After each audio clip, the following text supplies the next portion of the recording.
안녕하세요. 저는 지금 사는 곳을 떠나 가족과 함께 지방으로 이사를 온 아들과 딸을 둔 35살 엄마입니다. 저에게는 두 번 다시는 겪고 싶지 않은 끔찍한 일이 있습니다. 그 일은 지금 생각해도 온몸에 닭살이 달아오르네요. 저희 사랑스러운 아들을 하마터면 평생 못 볼 뻔했거든요. 그때 일을 생각만 하면 그때 일이 꿈이길 빕니다. 가슴 속에 응어리가 진 듯 맺혀서 내려가지 않는 그 일을 이제 풀어보려고 하는데요. 그 일을 설명하기 전에 그 전에 있었던 일을 설명해 드리는 게 그 사건을 이해하는 데 도움이 될 것 같아요. 그때 당시에 저는 남편과 2년 차 부부였습니다. 그리고 남편 위로는 결혼 10년 차인 형님 내외가 있었죠. 형님 부부는 결혼하신 지 10년이 넘도록 아이가 없으셨습니다. 결혼 전에도 남편이 형네 부부가 아이를 가지기 위해 온갖 노력을 하고 있다는 말을 들었기에 제가 결혼 2년 차에 임신하게 되자 처음에는 시댁에 말을 해야 하나 망설였습니다. 혹시나 기분이 나쁘면 어쩌나 상처받으면 어쩌나 하는 생각을 하게 되었거든요. 남편과 한참 상의 끝에 그래도 말하지 않는 것보다 말하는 게 서로에게 좋을 것 같다는 결론을 내리게 되었어요. 시댁 모임에 참석한 저희는 시댁 식구들 앞에서 임신 발표를 하게 되었습니다. 다들 놀라지 마세요. 저희 아내가 임신하게 되었어요. 저희도 새 식구가 늘었으니 축하해주세요. 시댁 식구들은 모두 깜짝 놀라며 저희를 쳐다보았죠. 어머님, 아버님은 좋아하셨지만 형님은 눈은 웃고 계셨지만 그 뒤에 짓던 표정에 마음이 아팠습니다. 반가운 소식이 두 집에 같이 왔으면 얼마나 좋았을까 하고 말이죠. 그런데 일주일 뒤에 정말 반가운 소식이 들려오는 겁니다. 형님도 임신하셨다는 희소식이었어요. 그 소식에 저희는 그제서야 안도를 했습니다. 그 소식에 가장 좋아하신 분은 역시 시어머니였어요. 형님의 얼굴에도 웃음꽃이 활짝 피어 있었습니다. 형님, 너무 축하드려요. 드디어 아기 엄마가 되셨네요. 아직 극초기니까 조심하셔야겠어요. 그러게 말이야. 이거 다 동서 덕분인가 봐. 나는 내가 40 넘어서 사실 이제 임신 포기해야 하나 고민하고 있었거든. 시험관도 번번이 실패하고 정말 우울했는데 동서가 임신하자마자 내가 임신했잖아. 동서 뱃속에 복덩이가 들어앉았나 보네. 그러게 말이다. 둘째가 복덩인가 보다. 너무 잘 되었어. 그네 너는 특히 조심해야 한다. 이제 노산이라서 많이 힘들 거야. 항상 조심하고 힘든 일 있으면 나를 부르거라. 아유, 어머니 너무 걱정하지 마세요. 어머님은 특히 형님의 임신 소식에 더욱 형님을 챙기셨어요. 40이 넘은 노산의 초산이라 정말 힘든 시기를 같이 보내셨다고 했으니 더욱 애지중지 챙기셨습니다. 이제 어머님도 두 발 쫙 뻗고 주무실 수 있을 것 같네요. 두 분 다 너무 고생하셨어요. 동서 말도 마. 정말 마음고생이 심했어. 다른 사람들은 착상이라도 해보고 유산도 해보는데 나는 아이들이 착상도 하지도 않고 그대로 미끄러져 내리니까 너무 마음이 아프더라고. 보통 착상이라도 하면 임신 가능성이 있다고 본다고 하던데 나는 그것도 없었으니까. 형님은 손으로 아직 납작한 배를 문질렀습니다. 얼마나 그 아이가 각별한지 알 수 있었죠. 저도 그래서 형님의 아이가 건강하게 태어나길 기도하고 또 기도했습니다. 저희는 동시에 임신하게 되면서 많은 것을 공유했어요. 태교 정보나 육아용품 정보 등을 서로 나누었죠.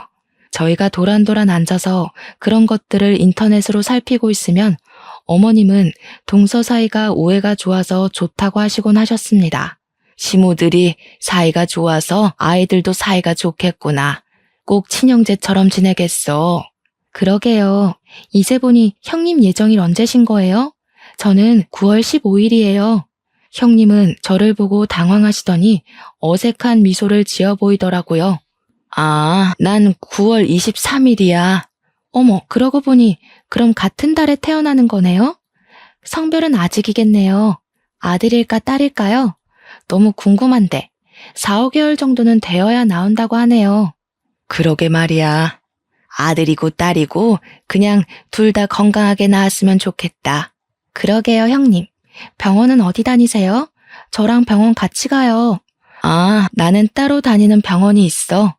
회원제 병원이라서 동서 추천하고 싶은데 어렵네. 저는 그때까지 깜빡 잊고 있던 게 생각이 났습니다. 형님은 평범한 시댁과 어울리지 않을 정도로 부잣집 딸이라는 거였죠. 오랜 기간 연애를 했지만 친정의 반대에 형님은 결혼을 하겠다고 우기셨나 봐요. 당시 아주버님은 사법고시를 앞두고 계셨다고 했습니다. 형님의 친정에서는 아주버님이 사법고시에 합격하게 된다면 결혼을 허락한다고 했나 봐요. 아주버님은 결혼을 위해 1년 가까이 칩거하시면서 시험을 보고 합격하셨다는 에피소드를 듣게 되었죠. 저는 형님 집안이 얼마 정도인지 부자인지는 잘 모르지만 형님이 가끔 주는 선물을 친구들에게 보여주면 명품이라는 말을 듣게 되었어요. 저는 사실 명품에 눈이 박지 않아서 그런 걸 잘 모르거든요. 그래서 평소에는 형님이 부자인 것을 느끼지 못하고 살았는데 막상 산부인과도 회원제로 운영된다고 하니 입이 벌어지더라고요.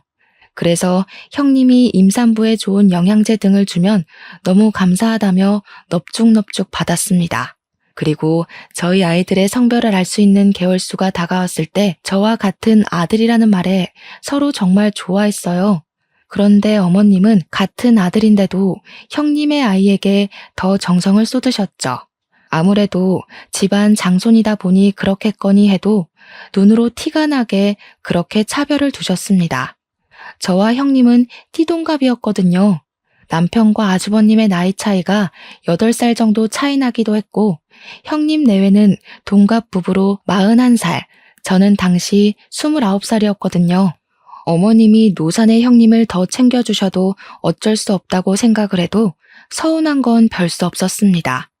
어머님으로서는 같은 손주 아닌가요? 이러다가는 태어나서도 할머니에게 차별을 받는 건 아닌지 생각도 하게 되었네요. 구체적으로 서운한 상황을 설명하자면 같은 임산부인데 어머님은 자질구레한 일을 저를 시키더라고요. 형님은 소파에 앉혀놓고 과일을 저기에 내놓았으니 깎아오라고 하던가 설거지는 다 저보고 하라고 했죠. 형님은 손에 물 한 방울 안 묻히게 하시면서 저는 시댁에 가면 그런 식으로 일을 하게 되는 겁니다. 아무리 귀한 집안 딸이라지만 너무한다고 생각했어요. 남편도 그런 것을 눈치를 챘는지 자신이 먼저 한다고 발빠르게 먼저 하더라고요. 자기야, 내가 할게. 자기는 앉아있어. 이제 배가 나오기 시작하니 자기도 힘들잖아. 고마워, 여보. 역시 나는 여보밖에 없어. 그렇게 설거지거리는 맡겨놓고 저는 형님 옆으로 가서 앉았더니 어머님이 포크로 사과를 찍어서 형님에게 주는데 형님은 그것을 저에게 주더라고요. 저는 괜찮다고 거절을 했죠. 어머님이 형님에게 주는 걸 뺏어 먹는 느낌이 나잖아요. 어서 받아. 동서 그래야 뱃속아이도 잘 자라지. 우리 조카도 사과 먹고 싶을 거야. 저는 어쩔 수 없이 그 사과를 받아들었습니다. 감사합니다, 형님. 잘 먹을게요. 제가 사과를 먹고 있는데 형님의 손에 제 배로 향하더라고요. 살며시 나온 배를 문지르시는 거예요. 배가 나온 게 너무 신기하다. 곧 있으면 태동도 하려나? 저는 제 배를 한참 만지는 형님이 너무 신기했어요. 본인도 임산부인데 굳이 제 배를 만질까 싶다가도 저희 아이를 예뻐하시니 그러는 거겠지 하면서 넘어갔습니다. 정말 신기한 건 바로 형님의 걸음걸이였습니다. 보통 임산부는 배가 나오면서 걸음걸이가 불편해지잖아요. 그런데 형님은 그런 모습이 전혀 없었어요. 몸도 무겁지도 않아 보이고 오랫동안 요가나 필라테스를 하셨다고 들었거든요. 그래서인지 형님은 외모도 제 또래로 보일 정도로 젊어 보이셨습니다. 신체 나이가 저보다 더 좋으신 것인지 가벼운 형님의 걸음걸이가 부러웠죠. 형님은 오랫동안 운동을 많이 하셔서 그러신지 몸도 참 가벼워 보이시네요. 몸도 유연해 보이시고요. 아니야, 그럴 리가. 나도 얼마나 불편한데 동서 눈에만 그렇게 보이나 보다. 형님은 기분이 나쁘셨는지 목소리가 쨍했습니다. 하긴 갑자기 몸에 한 생명이 더불어 사는데 안 불편할 리는 없겠죠. 아차, 저는 실수했구나 싶었습니다. 죄송해요, 형님. 힘든 건 당연하시죠. 그런데 정말 몸이 유연하셔서 그렇게 말한 거였어요.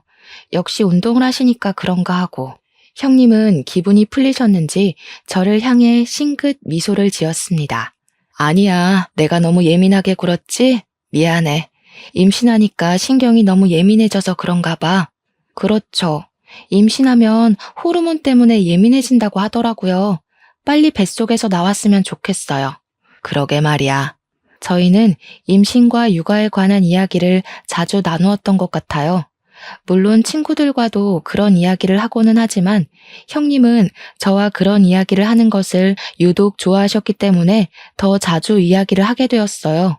그렇게 제가 임신 7개월 차에 들어갔을 때 형님은 정말 뜻밖의 제안을 저에게 해오셨습니다. 형님이 미국으로 원정 출산을 가는데 저보고 같이 가자고 하시는 겁니다. 당시에 뉴스로 원정 출산에 관한 이야기를 많이 들어보기는 했어요. 미국은 자국에서 태어난 아기들에게 시민권을 주기 때문에 그곳에서 낳고 돌아오면 아이에게 미국 시민권이 생긴다는 거죠. 특히 남아들에게는 병역을 하지 않아도 되는 특혜 중에 특혜였던 겁니다. 동서, 나 미국 가서 아기 낳으려고 하는데 같이 갈래? 동서 아이도 아들이잖아. 나중에 군대 보내야 하는데 한국에서 낳으면 빼도 박도 못하고 가야 하잖아. 그런데 미국에서 낳으면 시민권을 주니까 나중에 아이가 원하면 군대 안 가도 되는 거고. 어때? 같이 갈래? 저는 순간적으로 혹했습니다. 한국에서 남자들은 당연히 군대를 가야 하는데 가서 빈번하게 다쳐온다는 말을 들으면 엄마들은 가슴이 녹아내리잖아요. 그런 곳에 우리 아들이 안 갈 수 있다면 당연히 좋겠죠. 하지만 그것은 둘째치고 원정 출산 비용이 몇천 단위로 든다는 것도 알고 있었습니다. 그래서 아무나 쉽게 할 수 없다는 것도 알고 있었죠. 부자인 형님이야 쉽게 그런 선택을 할 수 있겠지만 서민인 저희는 원정 출산은 꿈일 뿐이었습니다. 글쎄요, 저희는 그럴 만한 형편이 되지 않아서요. 뉴스 보니까 몇 천만 원이나 든다고 하던데 너무 부담스럽네요. 어머, 내가 동서한테 돈 내라고 하겠어? 너무 걱정하지 마. 돈은 내가 전부 다 내줄 테니까 돈 걱정하지 말고 다녀오자. 나도 혼자 가려니까 심심하기도 해서 그래. 우리 아이들한테 너무 좋은 기회잖아. 나중에 시민권 얻으려면 엄청 힘든 거 알아? 미래를 위해서 지금 투자를 하는 거니까 아이를 위해서 가자. 몇 천만 원이나 되는 돈을 선뜻 내준다는 말에 너무 놀랐습니다. 몇백을 내주어도 부담스러울 일인데 말이죠. 그 자리에서 알겠다는 말을 못하겠더라고요. 이게 만든 건가 싶기도 하고 예뻐해 주시는 건 감사한 일이지만 부담스러운 건 어쩔 수 없었습니다. 일단 남편하고 상의해 볼게요. 이 문제는 저 혼자서 정할 수 있는 일은 아닌 것 같아요. 최소 또 몇 달은 떨어져 있어야 한다고 들어서요. 고민이 되네요. 그래? 그럼 서방님께 잘 설명을 해봐. 이렇게 좋은 기회 흔치도 않으니까. 비용은 걱정하지 말고, 알았지? 그날 저녁 남편에게 형님이 말한 원정 출산에 관해 이야기를 하게 되었습니다.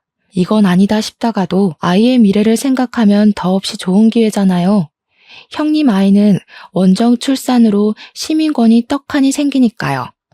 막상 그런 좋은 기회를 발로 차버리고 우리 아들은 시민권도 없고 군대까지 가야 하나 생각하면 놓치기 아까운 기회였습니다.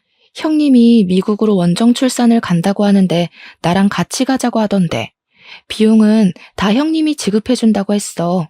다녀올까? 너무 좋은 기회잖아. 그 말에 남편은 정색하기 시작했습니다. 원정 출산? 미국으로? 그게 무슨 말이야? 아이는 한국에서 낳아야지. 무슨 미국까지 가서 낳겠다고 하는 거야? 미국은 거기서 낳기만 하면 시민권을 주잖아. 그럼 나중에 미국 국적으로 선택하면 병역도 제외될 수가 있대.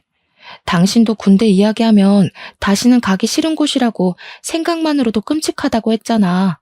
그런 곳에 우리 아들이 안 가면 얼마나 좋아. 제 말에 남편은 정말 의외의 말을 하기 시작했습니다. 자기 말이 맞긴 하는데 남자는 군대를 다녀와야 부모님의 소중함도 알고 주위를 살펴볼 여유도 생겨. 군대라는 게 꼭 간다고 좋은 건 아닌데 남자라면 다녀와야 사람 구실을 하기도 하고 나도 군대에서 철들었다니까.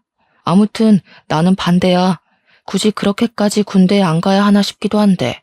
원정 출산 이야기를 하면 남편은 당연히 반길 줄 알았는데 반대를 하니 저도 원정 출산에 대해 회의적으로 바뀌기 시작했어요. 해외까지 가는 것도 부담스럽고 남편 없이 몇 달을 떨어져 있는 것도 괜히 싫어지더라고요. 그리고 출산 후에 친정엄마도 못 볼 생각을 하니까 앞이 까마득하게 바뀌기 시작했죠. 그 순간 그래, 남편 말이 다 맞지 라는 생각을 하게 되었습니다. 저는 형님에게 전화해서 해외 원정을 거절하게 되었어요. 여보세요? 아, 형님. 남편이랑 상의를 해봤는데요. 아무래도 해외 원정은 안 될 것 같아요. 서방님이 반대하는 거면 내가 설득해주면 어떨까? 잘 말해볼게. 너무 좋은 기회잖아. 아니에요. 저도 막상 나가려니까 친정엄마 옆에서 있는 게 더 좋을 것 같아서요. 아이가 비행기 탈 때까지 몇 달간 떨어질 생각을 하니까 못 갈 것 같아요. 그렇구나. 그렇지. 임신하고 출산하면 엄마가 더 보고 싶을 테니까. 알겠어. 동서가 싫다고 하면 나도 더 권유하지 않을게. 그런데 며칠 후에 어머님이 저에게 전화하시는 겁니다. 너희 형님이 미국으로 원정 출산을 가자고 하는데 왜 안 가겠다고 하는 거니? 이게 얼마나 좋은 기회인 거 모르는 거야? 너희 형편으로는 어림도 없는 일이잖아. 그런데 왜 안 가겠다고 하는 거니? 어머님은 저희가 원정 출산을 가지 않는 것에 화가 단단히 나신 것 같았습니다. 아, 네, 어머니. 남편이 반대하네요. 남자는 군대를 다녀와야 철이 든다면서요. 저도 어쩔 수가 없어요. 남편이 반대하면 네가 설득해야지. 그것 하나 설득을 못하는 거야? 아무튼 원정 출산 가라.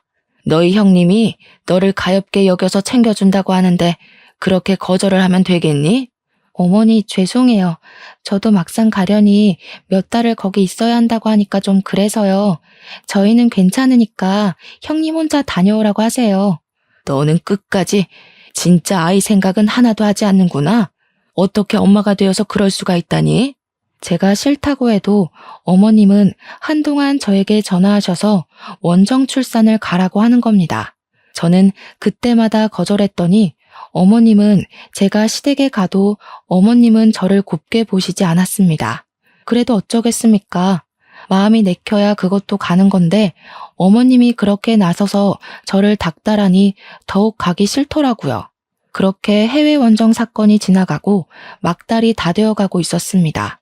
시댁에 모여 밥을 먹고 다들 도란도란 이야기하고 있었는데 형님이 저에게 다른 이야기를 했습니다. 동서, 이제 막달인데 출산할 병원은 정했어? 네, 제가 다니는 병원에서 분만도 가능하다고 해서 그냥 다니는 병원에서 하려고요. 그럼 내가 다니는 병원에서 출산하는 건 어때? 형님이 한국에서 출산한다는 말에 깜짝 놀랐습니다. 당연히 형님은 원정 출산을 할 능력이 있으시는 분이니 미국에서 출산할 거라고 생각을 했으니까요. 형님, 미국에서 출산하시는 거 아니셨어요? 한국에서 출산하시는 거예요? 아, 응. 나도 혼자 가기 싫어서 동서한테 같이 가자고 한 건데 동서가 안 간다고 하니까 나도 가기 싫어졌어. 내가 다니는 병원이 회원제라고 했잖아. 거기 예약 잡기도 어려운데 겨우 한 자리 남아서 어렵게 구했어. 회원제 병원이요? 정말 좋은 병원일 것 같기는 한데 저는 또 고민이 되었습니다. 회원제 병원이라니 분명 제가 다니는 병원보다는 좋은 곳은 맞겠지만 그런 곳에 가도 되나, 그리고 또 역시 진료비가 걱정되었습니다. 병원이 회원제고 고급이니까 출산 비용과 입원비가 비쌀 테니까요. 형님은 눈치 빠르게 저의 걱정거리를 캐치하셨죠. 아유, 진료비 때문에 그러는 거야? 그건 걱정하지 말고 내가 다니는 병원으로 가자. 거기는 출산하면 바로 산후조리랑 같이 케어해주니까 옮길 필요도 없이 관리가 가능하다니까. 다시 큰돈을 들이면서까지 저를 살펴준다는데 좋기도 했지만 심적으로 부담감이 들었습니다. 형님의 도움을 또 거절하자니 형님이 크게 실망을 할 것 같았습니다. 제가 한참을 말 못하고 가만히 앉아있자 옆에 계시던 어머님이 형님을 거들었어요. 아유, 그게 무슨 고민이라고 그러고 있니? 네 형님이 이렇게까지 신경을 쓰고 있는데 그냥 네 하고 가면 되는 거야. 어머니의 말이 맞기도 했죠. 이 모든 게 저를 위한 형님의 마음인데 더는 거절하지 않기로 했습니다. 네, 어머니 형님, 저도 그 병원으로 갈게요. 형님이 어렵게 구한 자리인데 안 가는 것도 저한테 손해일 것 같네요. 그래, 정말 잘 생각했어. 안 가면 손해인 곳이라니까. 동서가 간다고 하니까 내가 마음이 놓인다. 그때는 그곳이 저의 불행의 시작이 될 줄은 생각하지 못했습니다. 역시 세상에는 공짜란 없는 것인데 말이죠. 저는 출산 예정일을 일주일 정도 남겨두고 형님과 함께 그 산부인과로 향하게 되었습니다. 예약제로 운영된다고 하는 산부인과는 인적이 드문 산속에 있었습니다. 그렇게 크지 않은 2층 건물이 꼭 산부인과라고 하기보다는 별장 같은 저택 같은 느낌이었죠. 간판도 없는 모습에 모르는 사람들이 온다면 그냥 집으로 착각할 정도였어요. 그래도 주위가 산이다 보니 상쾌한 나무 향기에 새소리까지 들리니 왜 산에 있는지 대충 짐작은 갔습니다. 심신이 안정되는 느낌이었으니까요. 안으로 들어가니 겉모습과는 다르게 정말 병원이었습니다. 예약된 산모 또한 저와 형님 두 사람밖에 없더라고요. 우리를 위해 있는 의사와 간호사, 그리고 식사와 청소와 아이들의 케어를 해주는 분까지 총 6명이 있는 작은 병원 느낌이었죠. 제가 지낼 병실로 들어가니 병실도 호텔 스위트룸처럼 널찍하게 꾸며져 있는 겁니다. 이렇게 좋은 곳에 지내도 되는지 걱정이 되었습니다. 형님, 시설이 너무 좋은데요. 이런 곳은 너무 비싸지 않아요? 뭘 그런 걸 걱정하고 그래. 일단 심신적으로 안정을 취해야 하지 않아? 너무 걱정하지 말고 편하게 지내. 내가 동서한테 이 정도도 못 해주겠어? 형님의 말에 너무 감사하고 또 고마웠습니다. 그렇게 정말 며칠은 왕비 대접이라도 받는 것처럼 마음 편히 그곳에서 지내게 되었습니다. 이런 곳에서 아이도 낳고 또 산후조리까지 받을 수 있다니 형님은 출산 후에는 가족까지 같이 와서 지내도 된다고 하는 겁니다. 역시 돈이 좋구나 하고 있었는데 순간 아랫배가 뭉치듯이 아파왔습니다. 꼭 엄청난 생리통이 밀려오는 그런 느낌이 드는 게 너무 놀랐죠. 아직 출산 예정일도 3일이나 남은 상태였습니다. 병실에 있는 벨을 누르니 간호사가 달려와 저를 살펴보고 진통이 오는 거라고 말하더라고요. 처음 느껴보는 진통에 저는 간호사를 따라 분만실로 향했습니다.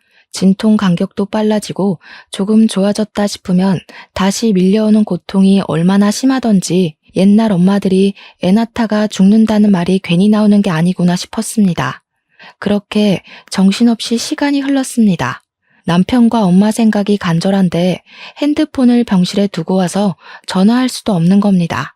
저는 제 옆에서 저를 지켜보는 형님에게 전화해달라고 했어요. 형님, 남편 좀 불러주세요. 엄마도 불러주시면 감사하겠어요. 형님은 제 손을 꽉 잡으셨죠. 알겠어. 너무 걱정하지 말고 마음 편하게 있어. 서방님은 내가 부를 테니까. 알겠지? 곧 형님도 출산을 하실 텐데도 너무 태연한 모습이었습니다. 다시 밀려오는 산통에 비명을 질렀습니다.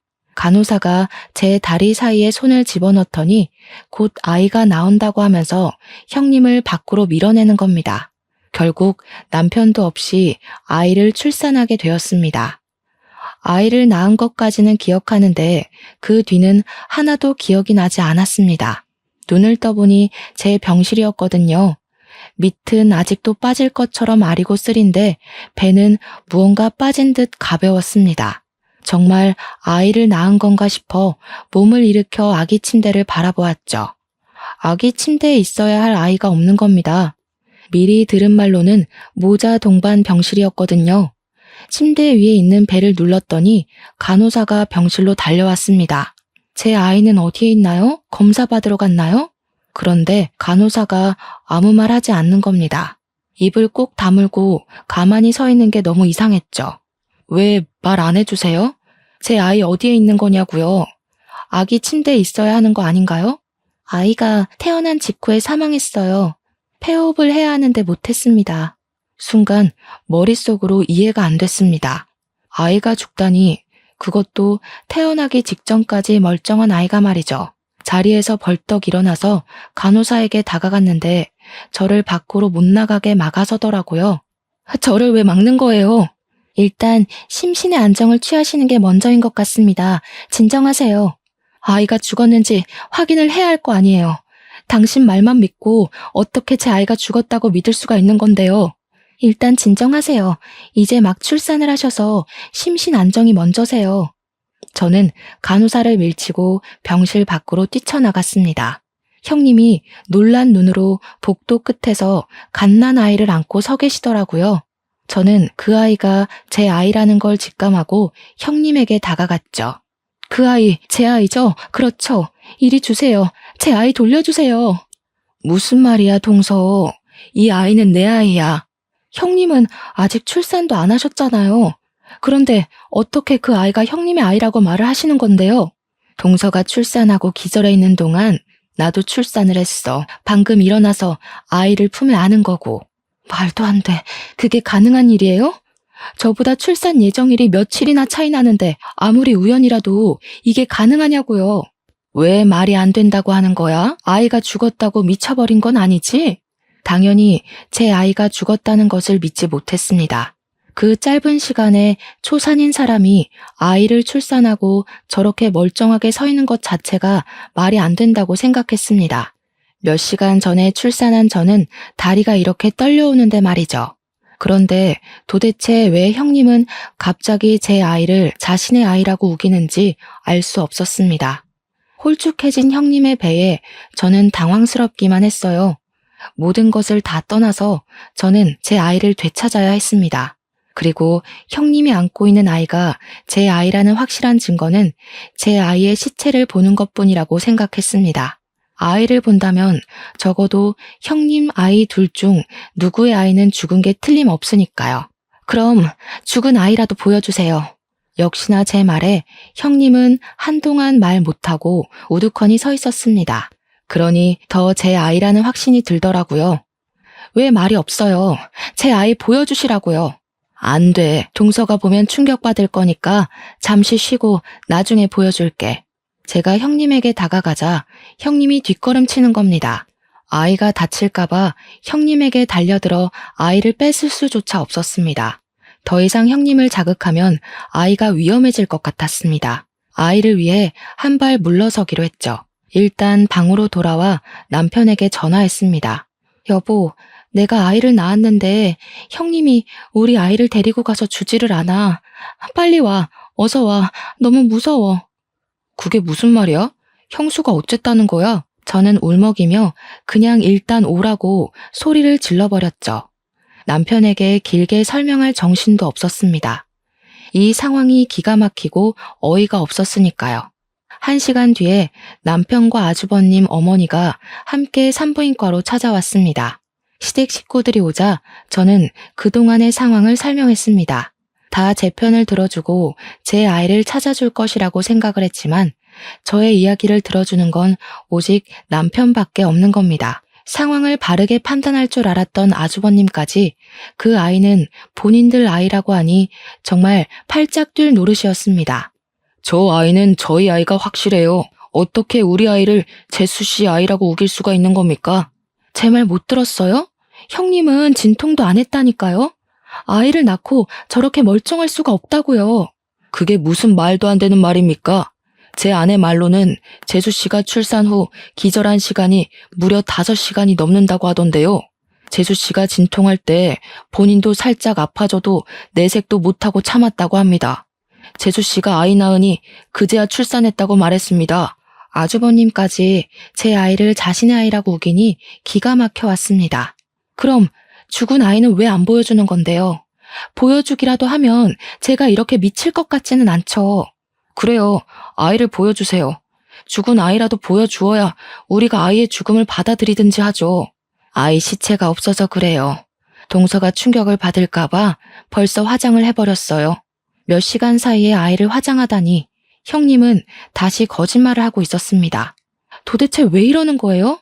그럼 그 아이 유전자 검사라도 해요. 그럼 확실하죠. 아니라고 하면 제가 아이를 포기하겠습니다. 제가 그 말을 꺼내자 갑자기 어머님이 화를 내시는 겁니다. 너는 어떻게 네 형님을 못 믿고 그렇게 우기는 거냐? 네 형님이 어디 그런 거로 속이는 사람이든? 너한테 얼마나 잘했니? 응? 아무리 아이가 잘못되었다고 해도 너를 위해 이렇게까지 신경 써준 사람에게 이런 식으로 몰아세우면 쓰니? 저에게 그런 태도를 보이는 시어머니께 너무나 속이 상했습니다. 아무리 형님이 예쁘고 살가워도 어머니만큼은 중립을 지켜야 하는 거 아닌가요? 형님이 거짓말을 하든 제 아이가 정말 죽어 제가 정신이 나간 상태였어도 말입니다. 모두 그렇게 저를 몰아세우니 정말 눈이 돌았습니다. 그 상황에 눈이 안 돌아가는 게 비정상 아닌가요? 처음부터 이상했습니다. 자신의 몸보다 제 뱃속의 아이를 이뻐했던 형님이 너무 가벼운 그 몸짓까지 그제야 무언가 맞추어지지 않은 퍼즐이 맞춰지는 기분이 드는 겁니다. 이 비싼 병원까지 말이죠. 이 병원에 몇 안 된 사람들도 다 형님이 저를 속이기 위한 사람들로 보이는 겁니다. 그때 형님이 처음부터 임신하지 않은 게 아닐까? 라는 생각하게 되었죠. 처음부터 계획적이었어요? 제 아이를 빼앗기 위해 이런 짓을 꾸민 거예요? 도대체 무슨 이야기를 하는지 모르겠네. 형님, 임신을 안 하신 거죠? 제 아이를 빼앗기 위해서 임신한 연기를 한 거예요? 아니야. 도대체 무슨 말을 하는 거야? 나는 정말 임신을 했고 아이를 낳았다고. 동서도 그동안 내가 임신한 거 봤잖아. 얼굴이 시뻘개진 형님이 저를 향해 소리를 꽥 질렀습니다. 그래도 아이를 이대로 가만히 뺏길 수는 없었습니다. 그럼 검사해요. 산부인과 의사도 있으니 우리 검사를 해보면 되겠네요. 출산했다는 증거 저에게 보여주세요. 지금 멀쩡하게 걸어다니는 거 보면 형님도 자연분만하신 거 맞죠? 그럼 회음부가 찢어져 있을 테니까 그거 확인해봐요. 그래 여보. 그러자. 확인시켜주고 빨리 집으로 가자. 제 말에 동의하는 아주버님을 보고 안도의 숨을 내쉬었습니다. 그 상황에 쐐기를 받기로 했습니다. 산부인과 의사도 믿을 수 없으니 출산의 경험이 있는 어머니라면 확실히 알아볼 수 있을 거라고 생각했죠. 어머님도 같이 확인하러 가시죠. 그래야 모두 믿지 않겠어요? 무슨 말도 안 되는 소리를 하는 거야. 나는 진짜 아이를 낳았다고. 왜 내가 그런 검사를 받아야 하는 건데? 그럼 이 상황을 제가 어떻게 받아들여야 하는 건데요? 아이 시체도 없는 상황에서 형님 말만 믿고 이렇게 속절없이 아이를 빼앗겨야 하는 건가요? 아이를 낳았다면 확인시켜 주시면 되잖아요. 그 순간 형님이 아이를 안고 쏜살같이 병실 안으로 뛰어 들어가는 겁니다. 저는 형님을 따라 재빨리 병실로 뛰어들어가 형님이 문을 못 잠그게 막았습니다. 형님은 점점 뒤로 물러서더니 2층 테라스로 발을 옮겼습니다. 더 가까이 오기만 해봐. 여기서 아이랑 뛰어내릴 거야. 다시는 아이를 안 뺏겨. 알아들어? 저는 바닥에 털썩 주저앉아 눈물을 터뜨렸습니다. 아이를 안고 협박하는 형님을 도저히 따라갈 수가 없었어요. 그 모습을 본 시댁 식구들은 다들 놀라서 그 자리에 얼음처럼 멈춰섰습니다. 그리고 다 같이 흥분한 형님을 달래기 시작했어요. 그네야, 그게 무슨 짓이냐. 그러지 말아라. 그러면 안 되는 거야. 여보, 이리 아이를 어서 이리 줘. 그러다 큰일 나. 형님, 제발 그러지 말아요. 왜 그러는 거예요? 아이가 불쌍하지도 않아요? 형수님, 저희 아이 돌려주세요. 내 아이라고 말했잖아. 왜 내 말을 듣지 않는 거야, 왜? 다들 내 말을 안 듣는 거냐고. 난 분명히 아이를 가졌는데, 분명 입덧도 하고 배도 불러왔는데, 왜 다들 아니라고 하는 거냐고, 왜? 그 상황에 가장 충격을 받은 사람은 바로 아주버님인 것 같았습니다. 멍하니 반 미친 사람처럼 구는 형님을 바라보셨습니다. 저는 제발 누군가 이 상황은 끝내주길 바랬어요. 믿기 싫은 현실에서 깨어나고 싶었습니다. 아주버님이 형님에게 천천히 다가가서 형님에게 말했어요. 여보, 아이 내게 줘. 난 믿어. 우리 아이가 있었다는 거. 그러니까 아이는 내게 줘. 형님은 한참을 아주버님을 쳐다보다가 아이를 주셨습니다. 아주버님은 아이를 안고 눈물을 떨구셨습니다. 그러다가 천천히 돌아서서 남편에게 아이를 건네주었습니다. 뭐 하는 짓이야? 우리 아이를 왜 주는 건데? 내 아이야. 나를 믿는다며. 그런데 아이를 주는 거야? 거짓말한 거야? 아주버님은 형님을 꽉 끌어안았습니다. 믿는다고 했잖아. 난 정말 당신을 믿어. 그리고 난 아이 없어도 돼. 당신만 있으면 돼. 아이보다 당신이 중요해. 아니, 저 아이는 내 아이라니까? 왜 못 믿는 건데, 왜? 저는 형님의 절규에도 제 아이를 꽉 끌어안고 외쳤습니다. 경찰에 신고할 거예요. 다신 내 아이를 빼앗길 수는 없어요. 어떻게 아이를 가지고 이런 짓을 꾸밀 수가 있어요? 그 순간 어머님이 제 뺨을 내리치셨습니다. 너, 그게 무슨 말이냐? 어디서 그런 말을 함부로 하는 거야? 누구를 신고해? 가족끼리 이러는 거 아니다? 어머니, 이 사람한테 무슨 짓이에요? 왜 때리시는 거예요? 네 집사람 행동을 봐라. 가족을 신고한다는 말이 어떻게 쉽게 나온다니? 제 형님이 얼마나 챙겨줬는데 은혜를 원수로 갚아? 저는 어이가 없어서 어머님을 노려보았습니다. 제가 형님 다음으로 가장 원망스러웠던 존재는 어머니셨습니다. 형님이 저를 뜻대로 굴릴 수 있게 가장 많이 도와주신 분이셨으니까요. 아주버님은 남자이니까 잘 모를 수도 있지만 어머님은 아니죠. 아이를 2번이나 낳아보고 삶의 경험으로 절대 모를 수가 없는 분이 어머니 아니겠어요? 저는 그것도 따져 물어야 했습니다. 어머님, 알고 계셨죠? 형님이 아이 가지지 않은 거 처음부터 알고 계셨던 거죠? 어머님은 당황하시며 2눈을 치켜뜨셨어요. 그게 무슨 말이냐? 내가 뭘 알아? 내가 무슨 산부인과 의사도 아니고 어떻게 알겠니? 정말요? 그동안 형님과 가장 붙어있던 분은 어머님 아니셨나요? 아주버님은 일로 바쁘시다고 형님 집에까지 가서 온갖 살림은 다 해주면서 그걸 몰랐다고요? 몸동작 하나로 저도 눈치챈 걸 몰랐을 리가 없잖아요.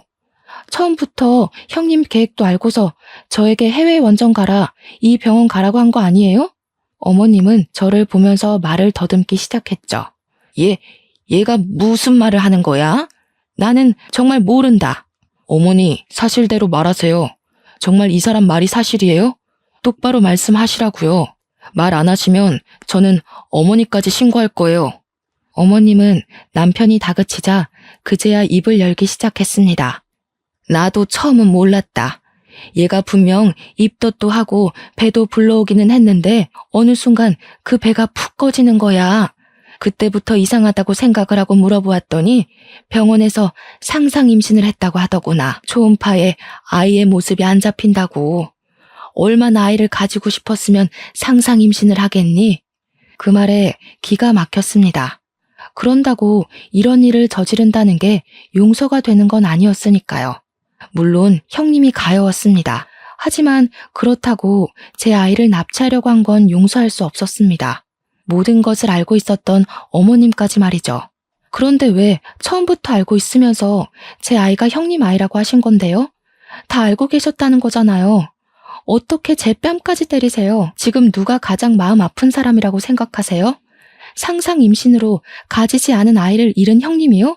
아니요, 분명 내 몸으로 아이를 낳았는데 죽었다는 말을 들어야 했던 저였어요. 그 잠깐 모든 하늘은 무너져 내렸습니다.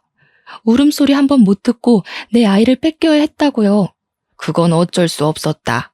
네 형님이 나한테 애원을 하더구나. 너희 아이를 키우고 싶다고.